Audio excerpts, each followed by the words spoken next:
दिव्यांजन TV के खास कार्यक्रम में आप सबका स्वागत है। मेरे साथ है मेरे सहयोगी राजेश शर्मा और आज हम उपस्थित हैं सबसे बड़ी बहस के अगले अंक के साथ। बहस खास है क्योंकि मेहमान भी खास हैं।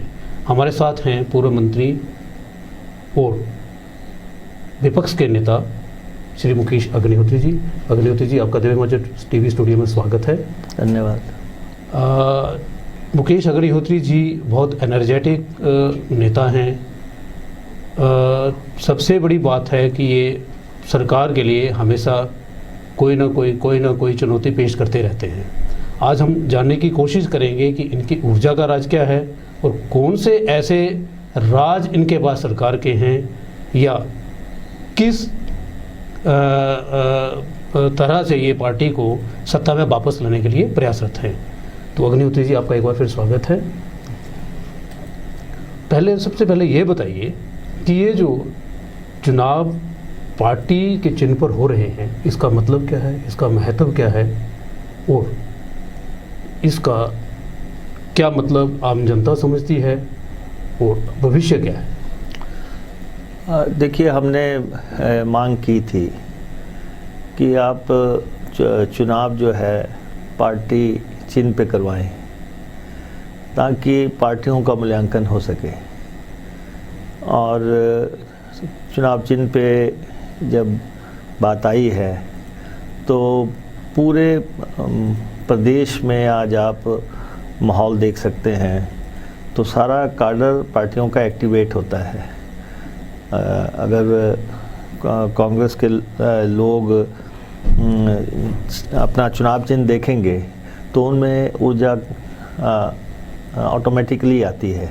तो इसलिए ये चुनाव जैसे ही चुनाव चिन्ह पे हुए हैं, पूरी फ़िज़ा बदल गई है। और आज भारतीय जनता पार्टी के लिए ये चुनाव सरदर्द बन गए हैं। मुख्यमंत्री को अगर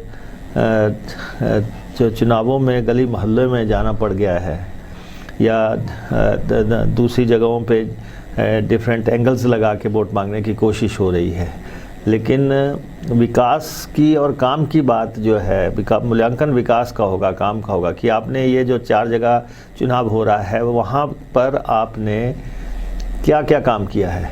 मतलब इसका मतलब ये है कि ये जो चुनाव पार्टी चिन्ह पर हो रहे हैं, इससे जनता की मूड की परख हो जाएगी, भविष्य पता लगेगा सरकार का। देखिए, ये आपकी तैयारी का।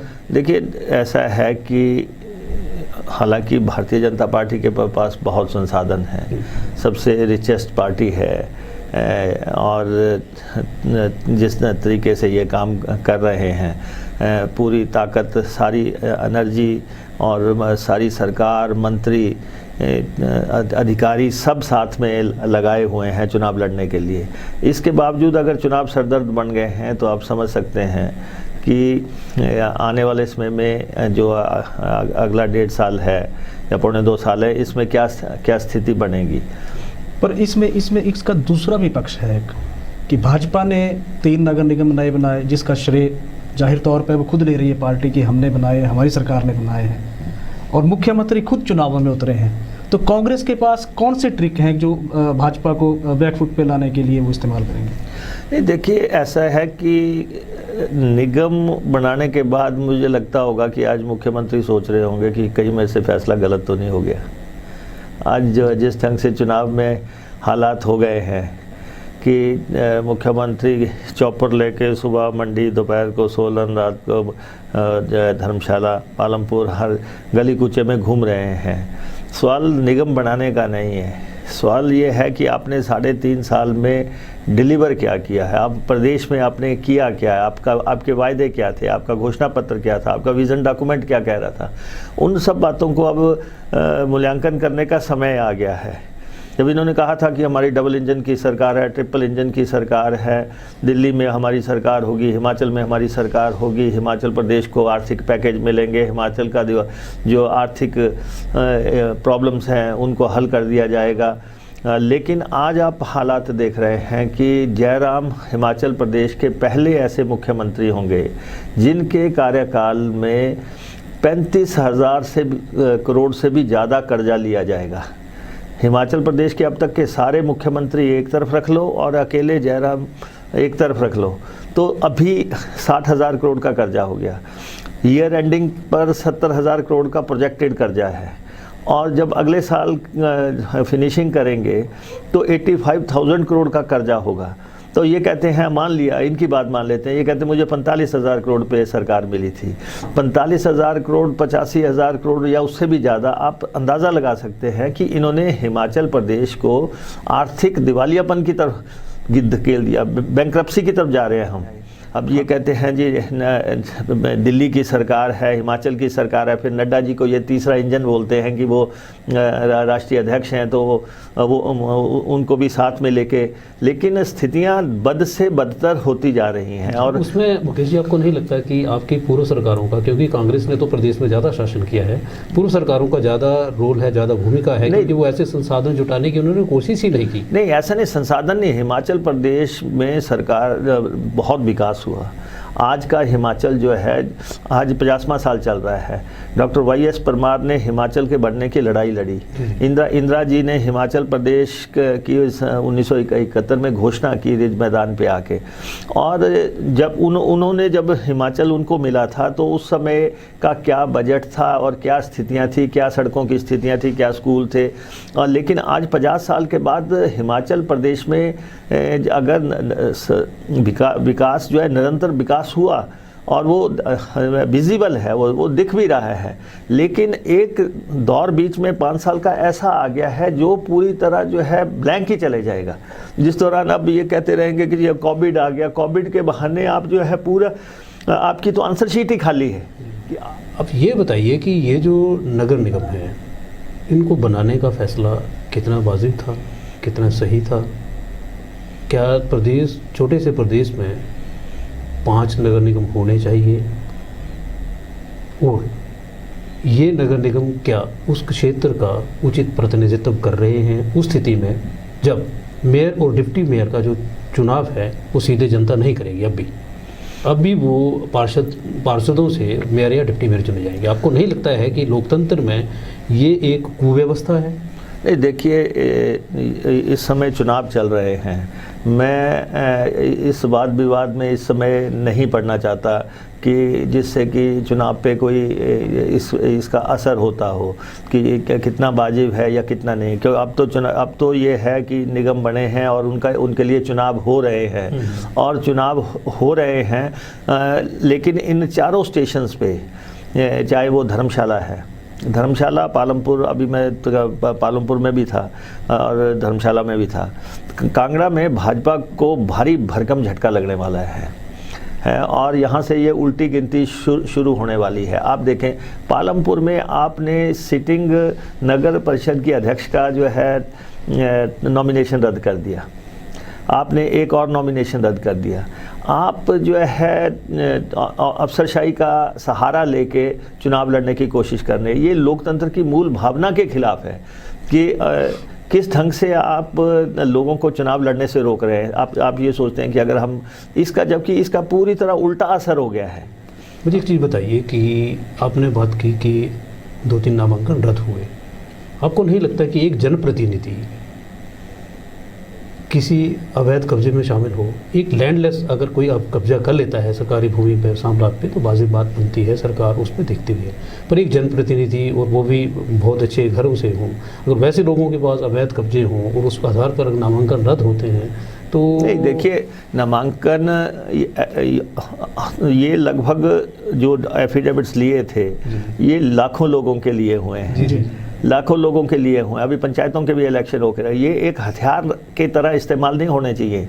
अब अगर नगर पंचायत की अध्यक्ष अगर पिछली दफ़ा चुनाव लड़ सकती थी तो इस बार क्यों नहीं लड़ सकती? सीधी बात है कि आपको लगता है कि रास्ता रोकना है, मतलब आपको लगता है कि ये कार्रवाई बदले की भावना से नहीं, बिल्कुल। ये जो है आप सत्ता में होने का फ़ायदा उठा रहे हैं। मेरी कुछ अफसरों से बात हुई, अफसर कहते हैं कि जी हमारे पर दबाव है, ये हमें ये ऐसा करना पड़ेगा। अब अगर आप अफसरों के मार्फत जो है राजनीति करने की कोशिश करेंगे तो ये कोई सही तौर तरीका नहीं है। आज आप करेंगे, कल दूसरी सरकार करेगी, जो परंपराएं बढ़ेंगी वो निभाने के लिए होती हैं फिर, तो फिर यही सिलसिला चलेगा। लेकिन कुल मिला के मैं फिर उसी बात पे आता हूँ, मूल्यांकन काम का होगा कि आप, जैसे हम आपसे बात कर रहे थे, नेशनल हाईवेज की बात कर रहे थे, आप बता दो कौन, इन्होंने हवाई पट्टियों की बात की थी, टूरिज़्म को प्रमोट करने की बात की थी, कौन सी हवाई पट्टी इनके समय में 3.5 साल में शुरू हुई या एक ईंट भी लगी हो? मुख्यमंत्री के अपने गृह जिले का जो हवाई पट्टी बननी है, ऐलान करते जा रहे हैं ग्रीन फील्ड हवाई पट्टी, फलां पट्टी, लेकिन अभी तक जो है उसका जो है शुरुआत भी नहीं हो पाया है। और मुझे नहीं लगता कि ये पहली ईंट भी लगा पाएंगे अपने समय में, अपने गृह जिला में। ऐसे ही अगर हवाई पट्टियाँ नहीं बनी, कांगड़ा की हवाई पट्टी का भी ऐसे ही पड़ा हुआ है। और इसी तरीके से जो है रेल लाइनों का था, आप रेल लाइन्स का भी देख लें कि किस ढंग से, जैसे ऊना से हमीरपुर रेल पट्टी बननी थी, अब सरकार ने कह दिया कि आप 50-50 पे इसको बनाओ, और जो है हिमाचल प्रदेश सरकार ने इनकार कर दिया।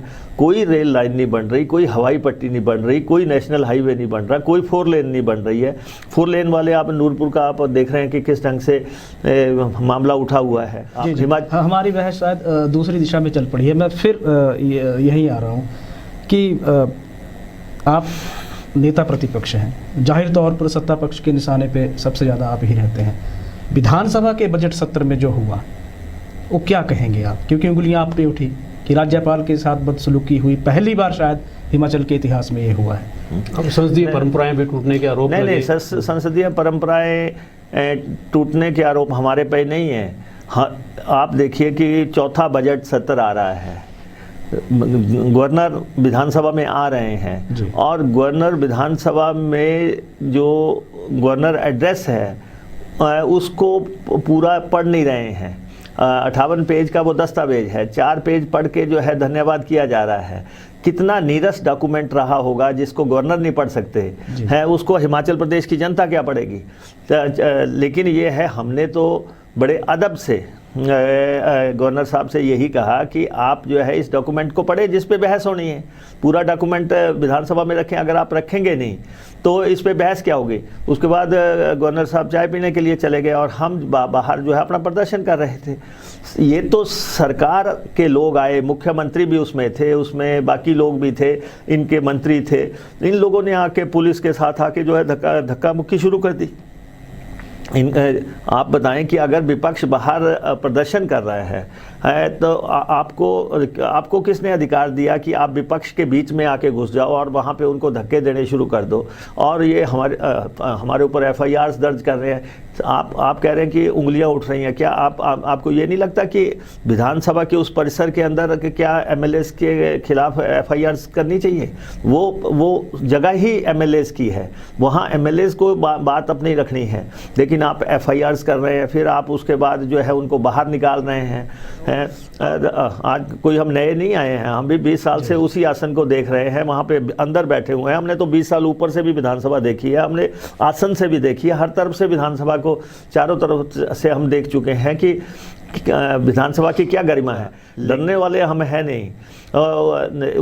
वो लड़ाई तो ये पार्टियों की लड़ाई है, ये पार्टियों की लड़ाई है, तो बेहतर रहेगा इसमें पार्टियां लड़ें। इसमें राजभवन को लड़ाने का प्रयास ना करो, इसमें जो है विधानसभा का या स्पीकर के आसन को लड़ाने की कोशिश नहीं होनी। अगर आप में दम है, हमारे साथ लड़ो। अग्रहित जी, आपके ऊपर आरोप ये है कि ये जो हालात पैदा हुए, आपकी कहते हैं आप ना CM पद के बहुत बड़े दावेदार बनने की तरफ हैं, और हो ये रहा है कि आप सामान्य जो हालात हैं उनको आंदोलन में इसलिए बदलते हैं ताकि आप कांग्रेस को लीड कर सकें, लोगों को बता सकें कि आप एकमात्र कांग्रेस के चेहरा हैं।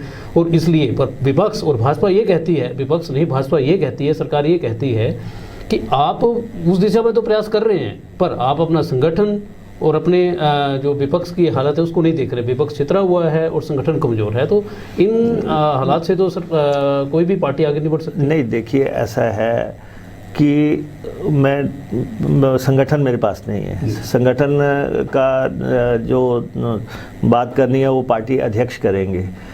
संगठन के मामले में मैं कांग्रेस विधायक दल का नेता हूं, उसके नाते मैं जो है प्रतिपक्ष का नेता हूं, और विधानसभा में इनकी कमियों को, इनकी खामियों को जो है उजागर करना मेरा काम है।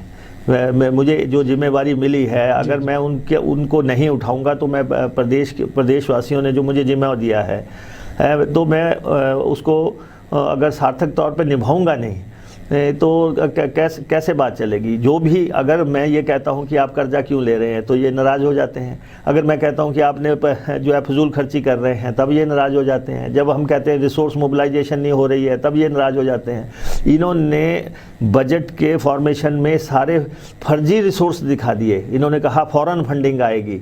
इन्होंने इस दफ़ा के बजट में ये भी नहीं लिखा कि ये जो है साल के दौरान जो है जो कमियां हैं, जो इनका जो फाइनेंस पूरा नहीं होगा उसको जो है कर्जे से उठाएंगे। जब आपको उस डॉक्यूमेंट में लिखने में क्या दिक्कत है? जब आप सारे साल कर्जा लेंगे तो छाती ठोक के लिखो कि हम जो है सारा साल कर्जे लेंगे और उस कर्जे से जो है जो भी हमारी कमियां होंगी उसको पूरा करेंगे। अगले साल से तो जीएसटी का शॉर्टफॉल भी नहीं मिलेगा।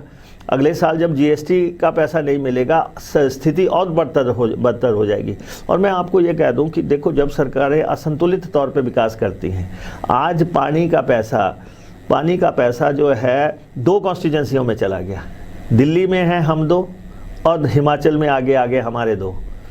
और ये हमारे 2 जो है सारा पानी का पैसा जो है 2 कॉन्स्टिट्यूंसियों में चला गया। 440 करोड़ रुपया जो है मुख्यमंत्री के और सिंचाई मंत्री के हलकों में चला गया। उसके बाद जो है सड़कों का पैसा 450 करोड़ 2 हलकों में चला गया। नौकरियां जो है प्रदेश के सारे हिमाचल की, आज आपके कांगड़ा में बता दें कौन नौकरी लगा है। आज 4 नगर निगमों में इलेक्शन हो रहे हैं। मैं इनको दावे से कहता हूं कि वहाँ सारी कॉन्स्टिट्यूंसियों में खड़े करके 4 लड़कों को बता दें कि ये हमने भर्ती किए हैं। लेकिन आप कह रहे हैं कि भाजपा नाराज हो जाती है या भाजपा के नेता नाराज हो जाते हैं। भाजपा उल्टा कह रही है। भाजपा कह रही है मुकेश अग्निहोत्री जी नाराज हो जाते हैं और एक बार गुस्से में रहते हैं। नहीं, हमारे नहीं, पहले मैं ये नौकरियों वाली बात पूरी कर लूँ। आप ये बताएं कि आपने सारे हिमाचल प्रदेश की पोस्टें जो हैं डाइवर्ट करके आप 2 कॉन्स्टिट्यूंसियों में ले गए। आपने 2 कॉन्स्टिट्यूंसियों में भर्ती कर दी। क्या बाकी 66 कॉन्स्टिट्यूंसियों में बेरोजगार नहीं है? क्या यहाँ के लोगों को नौकरियाँ नहीं मिलनी हैं? अगर आज भी मुख्यमंत्री जहाँ जहाँ जा रहे हैं, अगर सभा में एक भी व्यक्ति उठ के कह दे कि मेरे को नौकरी दी हो, सारे, और आपने पोस्टें डाइवर्ट की। सबसे बड़ा हमें नाराज़गी इस बात की है कि आपने कांगड़ा की पोस्टें हो चाहे वो किसी और ज़िले की पोस्टें सारी डाइवर्ट करके आप अपने वहाँ ले गए। आपने वहाँ पे भर्ती कर ली। आप तो एक कॉन्स्टिट्यूंसियों के लीडर हो गए। फिर आप जो है प्रदेश के नेता नहीं हो गए। तो ये जो तौर तरीका चल रहा है कि नौकरियां आप जो हैं 2 कॉन्स्टिट्यूंसियों को देंगे, फंड्स आप 2 कॉन्स्टिट्यूंसियों को देंगे, सड़कों का पानी का पैसा इस ढंग से आप इस तरीके से ले जाएंगे, तो हमें तो मसला उठाना है। हमारे को जब जिम्मा दिया है तो हम बात करेंगे और फिर हम करेंगे। प्रदेश के कर्मचारियों की बात करते हैं। अब जैसे अभी पंजाब ने पे कमीशन दे दिया। क्या हिमाचल प्रदेश सरकार बजट पेश कर रही थी? क्या इनको पे कमीशन की रिपोर्ट का पता नहीं था कि पंजाब के में इलेक्शन ईयर है, वहाँ पे कमीशन की रिपोर्ट आएगी? और उन्होंने 9,000 करोड़ रुपया रखा अपने कर्मचारियों के लिए। आपने क्यों नहीं रखा? मुख्यमंत्री आज दिन तक साहस नहीं कर पाए। आज दिन तक नहीं उन्होंने कहा कि मैं जो है हिमाचल प्रदेश के कर्मचारियों को पे कमीशन के मुताबिक पैसा दूंगा। क्यों नहीं कह? वो उनका राइट है, उनका हक है। अगर आप महंगाई भत्ते नहीं देंगे, अगर आप उनको ऐसे ही ओल्ड पेंशन स्कीम का आप अपने विजन डॉक्यूमेंट्स में चीज़ें क्यों लिखते हैं? अगर आज आप 4था साल चल रहा है, आज आप ओल्ड कर्मचारियों को ओल्ड पेंशन स्कीम देने की बात नहीं कर रहे हैं, तो कब करोगे? ये जो मसले हैं, ओपीएस की तो कांग्रेस के टाइम में भी मांग उठी थी। नहीं, मांग उठना तो कांग्रेस ने भी कुछ नहीं किया। नहीं, देखिए, मांग उठना अलग बात है। मैं आपको बताऊं कि ये वाजपेयी जी के समय में प्रधानमंत्री जब थे, उन्होंने उस समय जो है पेंशन स्कीम को ख़त्म किया। एक प्रधानमंत्री ने पेंशन स्कीम को ख़त्म कर दिया, एक प्रधानमंत्री अब हैं जिन्होंने सारी नौकरियां ख़त्म कर दी। करोड़ों लोगों के बारे में कहते थे 2 करोड़ नौकरी देंगे, फलां देंगे। ये दोनों जो काम किए हैं वो भाजपा ने किए हैं। और बात करना अलग है, जब आप कह देते हैं कि हम जो है सरकार में आएंगे तो हम ये करेंगे, तो आज आप ओल्ड पेंशन स्कीम के बारे में अनाउंस करो कि हम देंगे। इसके बाद आउटसोर्स कर्मचारियों का बहुत बड़ा मसला है। आप जो है आज हिमाचल प्रदेश में सबसे बड़ी परेशानी इस बात की है, पब्लिक सर्विस कमीशन से कोई भर्ती नहीं हो रही है। आज सबॉर्डिनेट सिलेक्शन कमीशन से भर्ती नहीं हो रही है। आज जो है चोर दरवाजे से भर्तियां हो रही हैं। मेरिट को इग्नोर किया जा रहा है। इनको खुदा से डरना चाहिए। चौटाला अभी तक जेल में बैठे हैं। आप ऐसी परंपराएं ना डालें। ऐसे रास्ते ना खोदें जिससे कि हमारे बेरोजगार 12 लाख बेरोजगार पहले थे, 3 लाख कोविड के दौरान आ गए, 15 लाख बेरोजगार हो गए, और आप जो है अपने लोगों को जो चंद नौकरियां देनी है वो भी आप अपने चहेतों को भरने की कोशिश करेंगे तो मेरिट कहाँ जाएगी, मुकेश जी, आम आदमी कहाँ जाएगा? एक चीज़ बताइए इसमें। मुझे लग रहा है कि ये सारा जो सब कुछ जो हो रहा है वो शक्तियों का एक जगह केंद्रीकरण है। आपको नहीं लगता कि प्रदेश में मुख्यमंत्री के साथ साथ एक उप मुख्यमंत्री भी होना चाहिए? उप मुख्यमंत्री ना हो तो कम से कम वित्त मंत्री तो अलग होना चाहिए, कि बड़े विभाग नहीं तो एक ही जगह हो जाता है। हाँ। नहीं, देखिए ऐसा है कि किसको क्या बनाना है ये तो जो सत्ताधारी दल है उसको फैसला करना है, मुख्यमंत्री को फैसला करना है कि क्या उसको कितने मंत्री बनाने हैं या किसको क्या पोर्टफोलियो देना है। लेकिन हम ये कह सकते हैं मुख्यमंत्री, जो डिपार्टमेंट मुख्यमंत्री के पास हैं उनमें बहुत अराजकता फैली हुई है, चाहे वो फाइनेंस का है, चाहे वो पीडब्ल्यूडी का है, चाहे टूरिज्म का है। जितने भी महकमे मुख्यमंत्री के पास हैं उनमें बाकी विभागों से कहीं अधिक अराजकता फैल गई है। तभी हम ये कह रहे हैं ना, या हम कह रहे हैं कि क्या अगर उप मुख्यमंत्री के साथ अगर वित्त मंत्री एक स्वतंत्र हो तो क्या मुख्यमंत्री का कार्यभार कम नहीं होता है और विजन नहीं बदलता है? देखो, this is suggestion for action. ये सलाह तो आप मुख्यमंत्री को दो कि भैया आपसे नहीं चल पा रहा है, आप जरा जो है अपना तंत्र ठीक करो। जब भी कोई गायक भी आता है वो अपनी ढोलकियां चिमटे ठीक करता है। आपके तो 4 साल हो गए, अभी तक भी आप जो है अपने तंत्र को जो है सही नहीं कर पा रहे हो। उसमें जनता शायद आपसे भी तो एक आश्वासन चाहेगी कि क्या आप सत्ता में आएंगे तो क्या आप इस दिशा में देखिए मैं तो आपको एक बात कहता हूँ, जैसे आपने कहा कि कांग्रेस पार्टी के आप शीर्ष नेताओं में से है, मेरी कोई महत्वाकांक्षा नहीं है, ना ही मैं किसी मुख्यमंत्री की दौड़ में दौड़ रहा हूँ। कोई ऐसा वो नहीं है। पार्टी ने मुझे जिम्मा दिया, CLP लीडर बनाया, मैं बहुत आभारी हूँ अपने शीर्ष नेतृत्व का भी और अपने साथी विधायकों का भी। हालांकि आपको पता है, लोग नहीं तो कहते हैं कि जी पत्रकार से MLA बने हैं, कोई कहते थे एक बार जीतेंगे, कोई कहते थे दूसरी बार नहीं जीतेंगे, फिर तीसरी बार जीत गए, चौथी बार जीत गए, मंत्री बन गए, LOP बन गए। मैं संतुष्ट हूँ कि हम जिस डिसिप्लिन में काम करते थे, जिस प्रोफेशन में काम करते थे, हमने कम से कम साबित किया है कि पत्रकार भी एक राजनेता हो सकता है, वो जीत सकता है, वो जो है डेवलपमेंट करवा सकता है, वेलफेयर कर सकता है। इसलिए हम किसी दौड़ में नहीं हैं।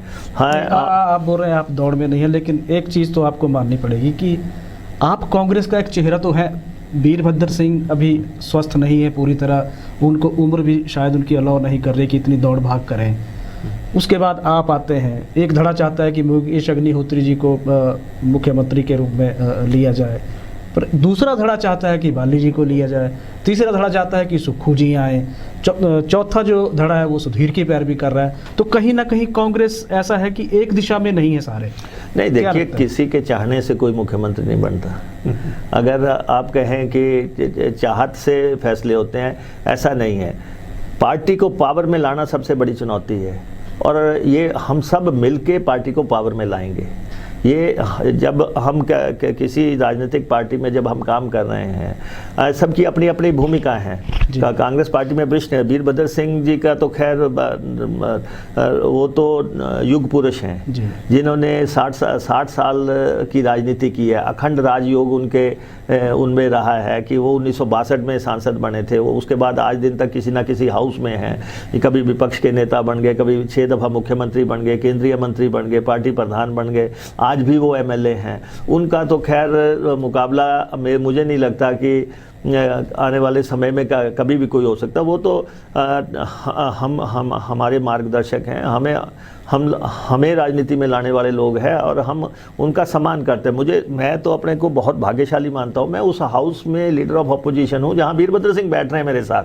कभी हम ख्वाब में भी नहीं सोच सकते कि वीरभद्र सिंह जी के रहते जो है हम जो है ऐसी कुर्सी पे बैठेंगे, लेकिन उन्होंने हमें प्यार दिया, सम्मान दिया, हमें काम करना सिखाया राजनीति में। तो इसलिए वीरभद्र सिंह जी आज भी एक बहुत बड़ी शख्सियत है, एक बहुत बड़ा चेहरा है, और वो दलगत राजनीति से ऊपर उठ के लोग उनका सम्मान करते हैं। बाकी जो हम लोग हैं जो मंत्री रहे हैं, कभी कोई दूसरे ओहदों पे रहे हैं, सबकी अपनी अपनी भूमिका है। और आज अगर मुझे विपक्ष के नेता की भूमिका निभानी है तो मुझे वो सब मुद्दे जो है जनता के दरबार में रखने हैं कि जो जिन पे की फैसला जनता को करना है। जैसे अब मैं कल पालमपुर गया था, अब पालमपुर में मोटर व्हीकल स्कैम हो गया। मोटर व्हीकल स्कैम हो गया कि जो गाड़ियां सुप्रीम कोर्ट ने कहा था रजिस्टर नहीं होनी है, उनको जो है पालमपुर में रजिस्टर कर दिया, और करोड़ों रुपए की बेशकीमती गाड़ियां जो है यहाँ रजिस्टर में, कुछ और जगह भी हुई हैं रजिस्टर।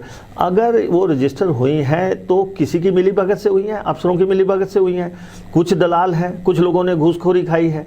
अब उन ऐसे मुद्दे जो है इनकी चर्चा तो होगी कि आप सीबीआई इनको जांच करो, या अगर इसके लिए कानून की भी पैरवी की है। नहीं, बिल्कुल ये बहुत बड़ा मतलब कि गाड़ियाँ मुंबई में चल रही है, कलकत्ता में चल रही है, पंजाब में चल रही हैं, और रजिस्ट्रेशन उनकी यहाँ पे हो जाए औने पौने दाम पे, और लोगों के खातों में पैसे आए हैं, उन्होंने आगे जो है कुछ लोगों को पैसे दिए हैं, तो जांच तो ऐसे मसलों की होनी चाहिए।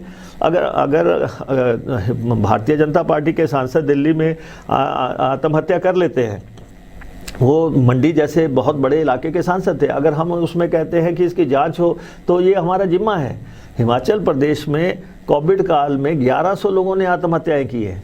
कोविड काल में हिमाचल जैसी देवभूमि में कभी किसी ने आत्महत्या नहीं की। अब हम हर किसी का तो मांग नहीं रहे हैं, लेकिन हम प्रदेशवासियों को ये जानने का तो अधिकार है कि उनका सांसद जो है ऐसी रहस्यमय परिस्थितियों में अगर उन्होंने फंदा लगाया है, क्या कारण हुए, क्या परिस्थिति हुई। अब हम जरा सी बात करते हैं तो कहते हैं देखो जी मुकेश अग्निहोत्री तो अनैतिक मसले उठा रहा है, ये मसले उठने नहीं चाहिए। अब हर बात की जवाबदेही तो होनी चाहिए, हर मसले का जो है जवाब होना चाहिए। इसलिए हम तो अपनी बात कहते जाएंगे, इर्रिस्पेक्टिव। सत्ता की लड़ाई सिर्फ सत्ता की लड़ाई नहीं है, ये ओहदों की लड़ाई नहीं है, ये जो है पार्टियों की और विचारधाराओं की लड़ाई भी है।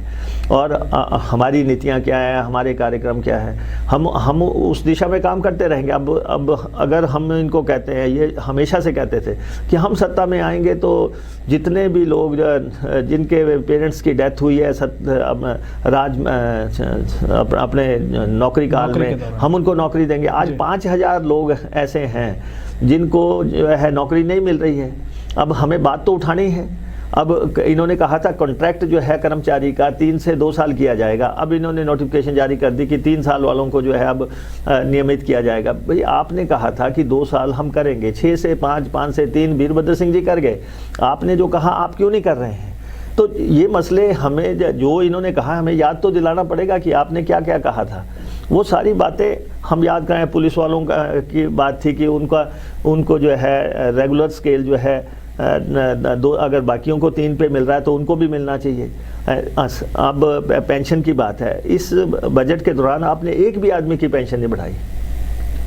मनरेगा की दिहाड़ी 5 रुपये बढ़ रही है। न्यूनतम वेतन जो है प्रदेश में लागू नहीं हो रहा है, 300 रुपये वेतन है, और लोगों को जो है उस मुताबिक दिहाड़ी नहीं मिल रही है। तो ये छोटे छोटे मसले जो हैं अगर हम उठाएंगे नहीं तो कौन उठाएगा? सदन के जी। वैसे इसके पीछे शायद संसाधनों की एक दिक्कत है। अब जैसे आपने पहले बोला भी प्रदेश की इकोनॉमी की बात कर रहे थे, इस वक्त प्रदेश 60,000 करोड़ के आर्थिक बोझ तले या कर्ज तले दबा है। अब ये बताइए कि अगर आप सत्ता में आते हैं तो आपके पास कौन सी ऐसी आर्थिक नीति है जहां आप प्रदेश को नहीं, पर आप मुझे ये बताएं कि पिछली बार का बजट 49,000 करोड़ का था, 49,000 करोड़ पिछली बार बजट पास किया। साल के दौरान कोविड रहा, ना कोई सड़क बनी, ना कोई स्कीम बनी, ना कोई डेवलपमेंट हुई। 49,000 करोड़ का बजट कहाँ गया? ये पैसा कहाँ गया? ये तो सरकार को बताना पड़ेगा। अगर 49,000 करोड़ था पिछली दफ़ा तो सब टैक्सेस भी आए, जीएसटी का पैसा भी आया, सब पैसा आया, तो 49,000 करोड़ कहाँ गया? इस बार आपने 51,000 करोड़ का बजट दिया। या तो आप कहो कि इकॉनमी ठीक नहीं थी, हमने बजट को नीचा कर दिया है, आपने वो भी नहीं किया। 51,000 करोड़ का आपने बजट इस साल दे दिया। तो इसलिए जो है आप जो है फर्जी आंकड़ों की बुनियाद पे ऐसे बजट दे रहे हैं, और आप लोगों की जो ज़रूरतें हैं, जो लोगों के बारे में आपने कह रखी है, जो हिमाचल प्रदेश के कर्मचारियों को जो आपने कहा, जो हिमाचल प्रदेश के बेरोज़गारों को आपने कहा, वो आप पूरा नहीं कर रहे हैं। कोविड काल की बात ले लें आप, अब फिर कोविड का दूसरा दौर शुरू हो गया और लगातार डेथ शुरू हो गई है। अब मैं देख रहा था ऊना में ही जो है 15-16 डेथ्स जो है पिछले 1 हफ्ता 10 दिन में हो गई हैं। कोविड काल के दौरान इन्होंने किसको रिलीफ दिया? बातें तो ये करते हैं, किसी टैक्सी वाले को रिलीफ दे दिया हो, किसी बस वाले को रिलीफ दे दिया हो, किसी ट्रक वाले को रिलीफ दे दिया हो, किसी कर्मचारी को जो है मदद कर दी हो, किसी को कोई मदद नहीं किया। लोगों ने, बच्चों ने अपने गुलके तोड़ के भी जो है मुख्यमंत्री राहत कोष में जो है कोविड राहत कोष में पैसा जमा करवाया, लेकिन उसमें क्या हो गया? उसमें भ्रष्टाचार हो गया। आपको अपने पार्टी अध्यक्ष को हटाना पड़ गया, उससे पहले आप अपने हेल्थ मिनिस्टर को हटाते हैं। लेकिन जब हम बात करते हैं कि आपने पार्टी अध्यक्ष को क्यों हटाया, तब जो है हमारे पे बरसते हैं। नहीं, मैं देखो जी, मैं उसी दिशा में आपसे बात कर रहा था। 60,000 करोड़ से के बोझ से प्रदेश को कैसे मुक्त करेंगे? आपके पास कोई तो आर्थिक नीति नहीं, आपने फिजूल खर्ची कैसे रोकेंगे? आपने कुछ तो प्लान किया होगा। नहीं, आप बताओ कि आप कहते थे कि हम जो है टायर्ड रिटायर्ड लोगों को नहीं रखेंगे। आप इतना बड़ा मुद्दा बनाते थे। आप आज क्या कर रहे हैं? आप ऐसे लोगों को नौकरियां देने की कोशिश कर रहे हैं। फिर आप कहते थे कि हम चेयरमैन वाइस चेयरमैन नहीं बनाएंगे। आप आज नए बोर्डों को गठित करते जा रहे हैं। आप नई नई पोस्टें क्रिएट करते जा रहे हैं जो कि आपकी सुविधा के मुताबिक राजनीतिक तौर पे आपकी ज़रूरतें हैं। आप नई नई गाड़ियां खरीदते जा रहे हैं। आप हेलीकॉप्टर के बगैर 1 इंच भी जो है चलते नहीं। आपने ज़मीन देखी नहीं कि आपने सड़कों का हाल क्या है। जब आप रहेंगे वो हवा में तो आपको पता ही नहीं है कि नीचे सड़कों का क्या हाल है।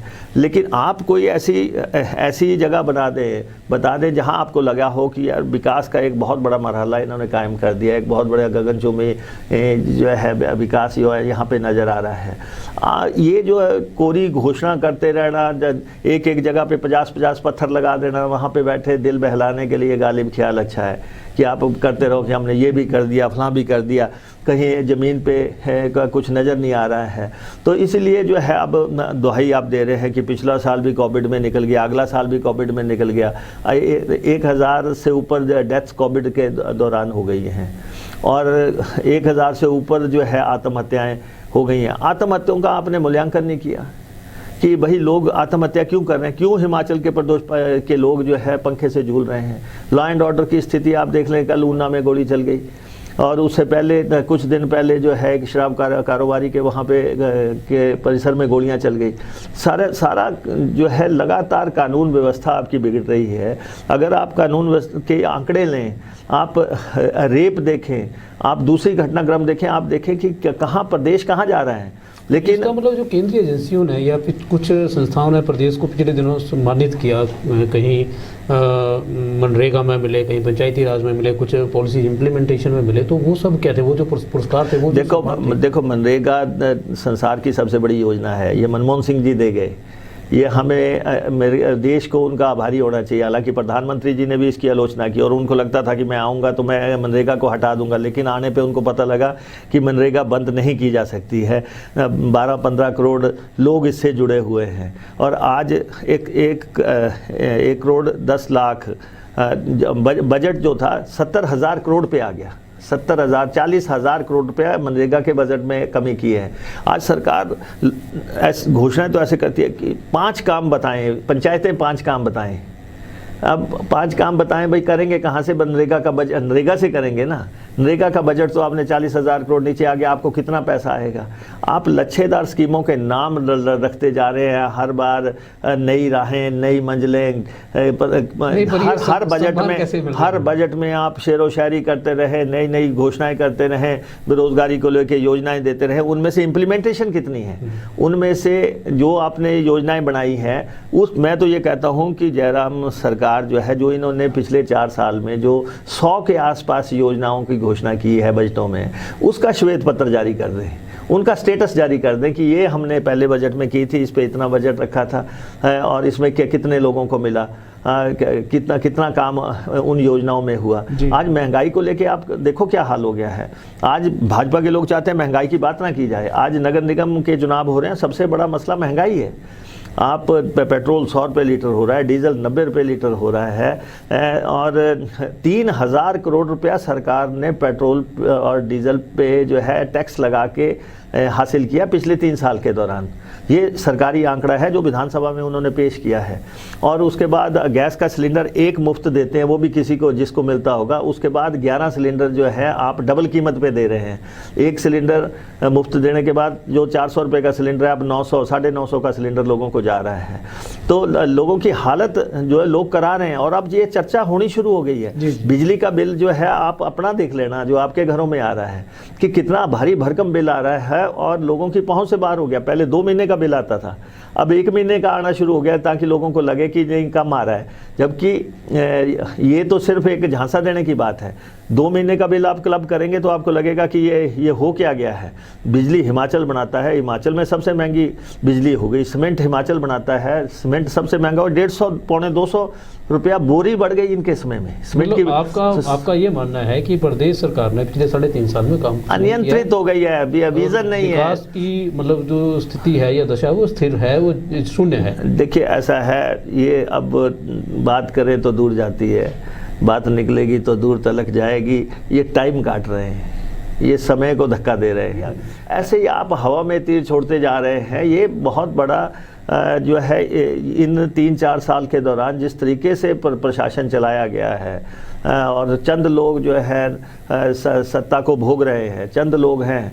और ठीक है, एक अरसा तक तो लोग सारे कहते हैं कि आज सरकार बढ़िया है, कल सरकार बढ़िया है, सरकार के साथ चलने लोगों की मजबूरी होती है। लेकिन वो समय निकल गया। अब नगर निगम के चुनाव आ गए हैं, और निगमों के चुनाव में हवा सरकनी सत्ताधारी दल की शुरू हो गई है, क्योंकि महंगाई भी बोल रही है, बेरोज़गारी भी बोल रही है, विकास की बातें भी उठनी शुरू हो गई हैं। जो भ्रष्टाचार हुआ है, ऊंच नीच हुई है, वो सारे मसले जो हैं अब जो है मुंह खोल। आपने भ्रष्टाचार की बात की, मैं भ्रष्टाचार पे आ रहा हूँ। भ्रष्टाचार की आपने बात की, आपको क्या लगता है कि किन किन विभागों या महकमों में सबसे ज़्यादा भ्रष्टाचार हुआ है? वो प्रदेश भ्रष्टाचार मुक्त हो कैसे सकता है? नहीं, नारे देना, खोखले नारे देने से बात तो होगी नहीं। आज मैं आपको बता रहा हूँ, जैसे गाड़ियों की बात आई, ये भी तो भ्रष्टाचार है। आज हर तरफ माफिया दंदना रहा है, जिस बड़े पैमाने पे देखो, फॉरेस्ट माफिया जब दंदनाया था तो यहाँ मुख्यमंत्री भी हटे हैं। आज माइनिंग माफिया इस ढंग से दंदना रहा है, इस ढंग से लूट मची हुई है कि नेशनल ग्रीन ट्रिब्यूनल को दखल देना पड़ गया है। और लेकिन ये जो है उसके बावजूद भी जो है आप देखो खड्डों का क्या हाल हो रहा है। ऊना में 922 करोड़ रुपए की चैनलाइजेशन का ग्रहण लगा दिया, और आज कोई भी ऑफिसर को ये इजाज़त नहीं है कि वो वहाँ में जाके जो है वो देखे। आपने कितनी खबरें छाप ली, मैं आपके अखबार का पाठक हूँ, मैं उसमें देखता हूँ कि कितनी बार आपने उसमें लिखा है। लेकिन ये तौर तरीका कि शराब माफिया भी दंदनाएगा, खनन माफिया भी दंदनाएगा, वन माफिया भी दंदनाएगा, ठेकेदार माफिया हो गया, दूसरे माफिया हो गया, हर तरफ से कुछ ट्रांसफ़र माफिया हो गए, सचिवालय के इर्द गिर्द घूम रहे हैं। ये इन पे नियंत्रित करना सरकारों का काम था। ऐसा कुछ नहीं हुआ। इसलिए जो है ये जब बात भ्रष्टाचार की आती है, और मैं आपको बताऊं कोविड काल भ्रष्टाचार का सबसे बड़ा प्रकरण निकलेगा, एक बहुत बड़ा प्रकरण निकलेगा। जिस ढंग से इस दौरान खरीदो फरोख्त हुई है, जिस ढंग से इस दौरान जो है पीपी किट घोटाले की बात आई है, सैनिटाइज़र घोटाले की बात आई है, दूसरे दवाइयाँ खरीद की बात आई है, अरबों रुपए की दवाइयाँ जिस तरीके से खरीदी गई हैं, ये सारी बातें सामने आएंगी। आज नहीं आएंगी तो कल आएंगी। तो इसलिए जो है ये कहना कि जी हमारी सरकार पे कोई दाग नहीं है, ये आपको नज़र नहीं आ रहा है, या आपकी आंखें जो है झुंझला गई हैं। आपने खनन की बात की कि स्वां का उसमें जिक्र चला कि स्वां को लूट लिया, रेत बजरी, पर भाजपा बोल रही है कि स्वां को सबसे ज़्यादा कांग्रेस ने लूटा, क्योंकि अब तो रातों रात टिप्पर स्वां से चलते थे, पंजाब और दिल्ली तक रेत और बजरी गई। नहीं, मैं आपको ये बताऊं कि खाली तो असली खट तो खाली कांग्रेस करके गई। नहीं, मैं आपको ये बताऊं कि अगर कांग्रेस के शासन में 1 टिप्पर चलता था तो आज 1000 टिप्पर चल रहा है। आज कोई कायदा कानून नहीं है।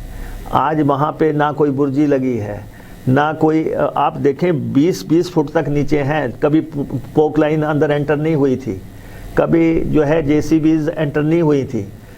मैनुअल माइनिंग है हिमाचल प्रदेश में, ठीक है, माइनिंग एक आमदनी का साधन सरकार के लिए हो सकता है, लेकिन जायज़ और नाजायज़ माइनिंग में बहुत भारी फर्क है। और आज पूरा स्वां जो है छलनी कर दिया है। और अगर रोज़ाना 1500 ट्रक पूरे नॉर्थ इंडिया से आते हों, दिल्ली से लेके अमृतसर से लेके पूरे जो है और ऊपर तक लोडेड जा रहे हो, 70 टन लेके जा रहे हो, रॉयल्टी का लॉस तो एक तरफ हुआ, एनवायरनमेंट का लॉस 922 करोड़ रुपए की चैनलाइजेशन के ऊपर से आपने जो है जेसीबीज निकाल दी और पोकलेंस निकाल ली। तो ये अभी इनको लगता है कि कोई देख नहीं रहा है, और बार बार ये बोल के कि जी कांग्रेस के इसमें होता है। आप क्या लूट का खुला परमिट जारी हो गया आपको? आप कितने साल तक ये बोलेंगे? आप तो नियंत्रित करने के लिए आए थे, आप तो नियंत्रित करने के लिए आए थे। और इसमें राजनीतिक शय है। जिन लोगों ने ये लूटा है उनको मुख्यमंत्री जो है कुछ बोल नहीं सकते। किन की हिस्से पतियाँ इसमें हैं, ये बहुत बड़ा स्कैम साबित होगा। पूरी तरह माफिया धन बना रहा है। सरकार का कोई नियंत्रण है नहीं है। हम जब बोलते हैं तो ठीक है, आप नियंत्रित ना करो, आप ये बोलते रहो कि ये कांग्रेस शासन में ये होता था, हमने हमारे समय में अगर कुछ होता होगा तो हम तो सत्ता से बाहर हैं। आप आए थे कि हम हिमाचल पर बेहतर हिमाचल देंगे, हम हिमाचल का एक खूबसूरत हिमाचल देंगे। आप टूरिज़्म में बताओ कि आपने क्या किया? टूरिज़्म में स्वाय टूरिज़्म डिपार्टमेंट या स्वाय कैंटीनें चलाने के, हाई कोर्ट में कैंटीन टूरिज़्म डिपार्टमेंट चलाएगा, सचिवालय में टूरिज़्म चलाएगा, अस्पताल में जो है टूरिज़्म चलाएगा, दूसरी जगह टूरिज़्म चलाएगा। क्या टूरिज़्म डिपार्टमेंट कैंटीनें चलाने के लिए था? क्या हिमाचल प्रदेश में ये टूरिज़्म का विज़न है?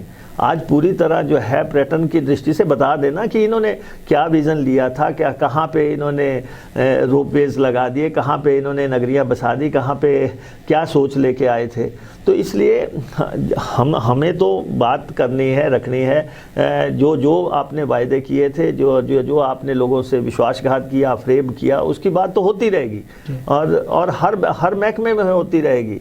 तो इसलिए अगर आप लोगों को उनका जायज़ हक नहीं देंगे, हिमाचल प्रदेश के लोगों को जो है जायज़ हक नहीं देंगे। आज आप देखें कि नया मोटर व्हीकल कानून इन्होंने लागू कर दिया हिमाचल प्रदेश में। अब आपके गाड़ी का जो, अगर आपके पास लाइसेंस नहीं है तो आपको 25,000 रुपये चलान होगा। अगर आपके पास कागज़ नहीं है आपको 25,000 रुपये चलाना होगा। आपने सीट बेल्ट नहीं लगाई आपको 1500 रुपये चलान हो जाएगा। अगर आपने जो हेलमेट नहीं लगाया आपको 1500 रुपये चलान हो जाएगा। क्या ये तौर तरीका है? तो कल ही मुझे बता रहे थे कि जी कोई व्यक्ति की जी इससे पुलिस को जो है और रास्ता मिल जाता है। अगर आप भारी भरकम चलान करेंगे, लोग चलान से बचने के लिए 36 रास्ते निकालते हैं। तो इसलिए ये जो है अब आप जो अंग्रेज़ नहीं कर सके, अंग्रेज़ों ने कभी ऐसा नहीं किया होगा कि औरत का चलान किया हो, पुरुष का चलान किया हो। गाड़ियों के चलान होते होंगे लेकिन औरत का चलान, 8 करोड़ रुपया आपने हिमाचल प्रदेश के लोगों को मास्क ना लगाने से चलान कर दिए। आपने चलान का रेट 5,000 रुपये रख दिया। ये तो हमने विधानसभा में शोर मचाया तो फिर 500 रुपये कर दिया। क्या आप लोगों को मास्क देते ना? आपने इतना पैसा इकट्ठा किया इस दौरान, आप लोगों को दोनों हाथ जोड़ के अपने अफसरों को लगाते कि आपने मास्क नहीं पहना है, आप ये मास्क पहनिए, हम सरकार की तरफ से दे रहे हैं आपको, ये जो है सैनिटाइज़र सरकार की तरफ से दे रहे हैं। आपने 8 करोड़ रुपया उसमें भी इकट्ठा कर लिया। आप कितने पत्रकारों के जो है इस दौरान जो है उन पे मुकदमे दर्ज किए। खैर, क्या ये तौर तरीका है कि जो लोकतंत्र के प्रहरी है और कोई बात लिखते हो आप उनके ऊपर मुकदमा दर्ज कर दो? मुकेश जी, एक चीज़ बताइए, शांता, धूमल, जयराम, प्रदेश में भाजपा की तरफ से 3 मुख्यमंत्री अब तक रहे हैं, जब जयराम जी वर्तमान में हैं। आपको क्या लगता है कि तीनों का विज़न कैसा रहा और आपने तीनों से क्या सीखा, और आप विपक्ष के नेता के तौर पर इन तीनों का मूल्यांकन कैसे करते हैं? नहीं, देखिए, अब ऐसा है कि शांता कुमार जी का एक लंबा दौर रहा हिमाचल प्रदेश की राजनीति पे, और उसके बाद धूमल साहब का दौर रहा। मैं आपको ये इतना ज़रूर कहना चाहता हूँ कि चाहे डॉक्टर परमार हो, वीरभद्र सिंह हो, शांता कुमार हो या धूमल हो, हर मुख्यमंत्री की हिमाचल प्रदेश के विकास में कोई ना कोई जो है भूमिका जरूर रही होगी, लेकिन इस सरकार की शून्य है। जी जी जी, मतलब आपकी नज़र में सरकार विकास विहीन है। बिल्कुल, यही तो एक कारण नहीं है कि मुख्यमंत्री जी हमेशा आपको निशाने पे रखते हैं? नहीं, अब उनको तो हमें रखना है। अब उनका बस चले तो मुझे हिमाचल प्रदेश के बॉर्डर से बाहर फेंका है। ये तो अभी विधानसभा से ही बाहर फेंका है। मुकेश जी, मेरा प्रश्न 3 हिस्सों में है कि जब से हिमाचल बना है आज तक हिमाचल की 3 उपलब्धियां क्या हैं? नहीं, देखिए, हिमाचल प्रदेश एक अलग आइडेंटिटी बनना ही एक बहुत बड़ी बात है। अगर सन 1971 में अगर ये इस बात की लड़ाई लड़ी गई कि हिमाचल प्रदेश एक अलग सूबा बने और हिमाचल प्रदेश बना, ये हम सब हिमाचलियों के लिए एक बहुत गौरव की बात है कि आज हम एक अलग पहचान रखते हैं। पूरे देश भर में 18वां राज्य है हमारा। और उसके बाद जो है हमने ऐसा नहीं है कि हम उसमें कितनी सड़कें थी, सड़कें भाग्य रेखाएं हैं, और कितनी सड़क गांव तक सड़क पहुंची है, गांव तक बिजली पहुंची है, गांव तक पानी पहुंचा है। और हमारे जो है जो तरक्की के बहुत मंजिलें हमने तय की है। लेकिन समहाउ जो है, मैं आपको ये कहना चाहता हूँ कि बीच में एक ऐसी सरकार आ जाए जो कि सारे किए किराए को धर के रख दे कि जो सब लोगों ने जो है विकास का एक मंजिलें तय की और उसको ये ध्वस्त करके रख दे, अराजकता का माहौल बना दें, और कोई अथॉरिटी का कोई एक्सरसाइज ना किया जाए, कोई विकास का मैं ज़्यादा नहीं कहता, मगर यही कहता मुख्यमंत्री जी अगर चाहते थे मंडी में हवाई पट्टी बन जाए, एक वो ही बना लेते। उपलब्धियां तो रही शून्य, फिर आपके मुताबिक तो चुनौतियां क्या हैं? बड़ी चुनौतियां चुनौतियां तो ऐसा है कि जो भी आने वाले समय में जो जिसके पास भी सत्ता आएगी, बहुत बड़ी चुनौतियों का हिमाचल प्रदेश का विकास करवाना जो है एक एजेंडे के तहत। एक हर पार्टी अपना विज़न डॉक्यूमेंट देती है, हर पार्टी जो है अपना घोषणा पत्र तैयार करती है, उसके मुताबिक जिस स्थिति पे ये सोचेंगे। मैं आपको सच्चाई से बताता हूँ कि मुझे कोई जयराम जी से कोई इलविल नहीं है, मेरे साथ के साथी विधायक रहे हैं, और लेकिन जिस ढंग से ये जो है टोटल बैंकरप्सी पे इन्होंने धकेल दिया, टोटल बैंकरप्सी पे धकेल दिया, और हर चौथे दिन आप पढ़ते हैं 1000 करोड़ का कर्जा, 1500 करोड़ रुपए का कर्जा। ये कोई लाले की दुकान थोड़ी नहीं है, आप सरकार चला रहे हैं। पर इसमें एक आरोप कांग्रेस पे भी लगा है इस बजट सत्र में। कर्मचारियों के डीए बंद, कर्मचारियों की तो ओपीएस पे अभी संघर्ष चला हुआ है, एनपीएस वर्सेस ओपीएस है। मंत्रियों और विधायकों के जब भत्ते बहाल होते हैं तो कांग्रेस कुछ नहीं बोली।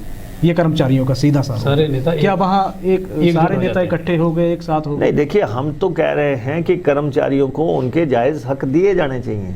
हम तो इसकी पैरवी कर रहे हैं। हम कह रहे हैं कि अगर पंजाब ने पे कमीशन दिया है, हिमाचल सरकार भी दे। हिमाचल सरकार को भी बजट में इसका प्रावधान करके रखना चाहिए था। क्यों नहीं दिया जाए? कर्मचारियों का जो जायज़ है उसको क्यों रोका जाए? और फिर जब वो डबल ट्रिपल इंजन की सरकार हो, वो क्यों रोका जाए? ओपीएस की बात है, अगर हम कहते हैं अगर हमें पेंशन मिलती है या जजेस को पेंशन मिलती है या तीसरे को पेंशन मिलती है, तो जो है कर्मचारियों को पेंशन के अधीन लाना चाहिए। हम तो इसके पक्षधर हैं, लेकिन पेंशन तो इन्होंने बंद की। तो क्या ये माना जाए कि कांग्रेस ओपीएस बहाली की ओर जा रही है? नहीं, देखिए, हम जो घोषणा पत्र में बात लिखेंगे उनको अक्षरश लागू करेंगे। जब कांग्रेस का घोषणा पत्र बनेगा, वो कमेटी होगी, उसके सामने जो है सारी चर्चाएँ होंगी, उसमें कर्मचारियों। लेकिन अभी भी अगर आपने कहा है कि ये 3 से 2 साल कॉन्ट्रैक्ट करेंगे, तो हम इस सरकार पे दबाव तो डालेंगे कि आपने कहा था कि आप उसको 2 साल करो। अगर आप आउटसोर्स कर्मचारियों का बहुत भारी शोषण हो रहा है, 25-30 हज़ार कर्मचारी हो गए, सारी कंपनियां जो है आउटसोर्स की जितनी भी कंपनियां, ये बाहर की है, और एक बहुत बड़ा स्कैम अब हो गया है। अब क्या है, हिमाचल प्रदेश में जितने भी ठेके दिए जा रहे हैं, बड़े ठेके, चाहे वो जो है मेडिकल कॉलेजों के हों, चाहे पुलिस के हों, चाहे दूसरे के हों, सारे ठेकेदार जो है गैर हिमाचली बाहर के लोग हैं। हज़ारों करोड़ रुपए के ठेके जो है बाहर की फर्मों को दे दिए गए। कौन इसके पीछे है? कौन दिला रहा है इन ठेकों को? क्या हिमाचल प्रदेश में लोग नहीं रहे? क्या हिमाचल के लोगों की फाइनेंशियल वाइबिलिटी नहीं है? किसके कहने पे ये सब कुछ हो रहा है? ये सब बातें उठेंगी इसमें आने पे। मुकेश अग्निहोत्री जी, मेरा लास्ट प्रश्न है, क्या मुकेश अग्निहोत्री जी भविष्य में सीएम हैं, हिमाचल के अगले मुख्यमंत्री हैं? नहीं, मैं आपको बताऊं कि मैं इस दौड़ में दौड़ ही नहीं रहा हूं, और ना हमारी कोई महत्वाकांक्षा है, ना कोई अभिलाषा है। एक सामान्य पत्रकार से लीडर ऑफ अपोजिशन तक का सफ़र तय कर लिया। ऊपर वाले का धन्यवाद करता हूं और पार्टी का धन्यवाद करता हूं, आप जैसे सहयोगियों का धन्यवाद करता हूं कि जिनसे हम लोगों को प्रेरणा मिलती है। सर मुकेश जी, आप हमारे स्टूडियो में आए, बहुत बहुत धन्यवाद, बहुत आभार। हमारे पाठकों के लिए आपने बहुत अच्छी सूचनाएं शेयर की हैं। हम आशा करेंगे कि भविष्य में भी आप यहाँ आएँ और कुछ सूचनाएं हमारे साथ शेयर करें, कुछ लोगों को जागरूक करें। साथ ही हम ये भी चाहेंगे कि आप दिव्य हिमाचल टीवी से जुड़े रहें और दिव्य हिमाचल समाचार पत्र रोज़ पढ़ते रहें। नई कड़ी के साथ फिर आपके सामने होंगे। धन्यवाद, आभार। धन्यवाद।